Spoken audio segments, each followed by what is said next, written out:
Welcome back to another Tech for Gamers tutorial. In this video, I'm going to show you how you can download and install the Teardown game on your PC.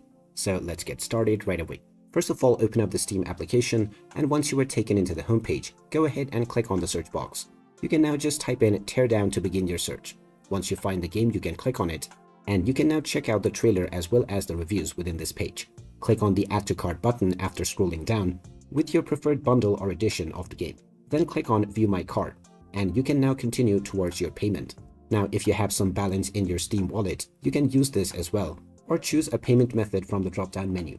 Just fill up your credentials, followed by your billing information, and then continue forward with your transaction.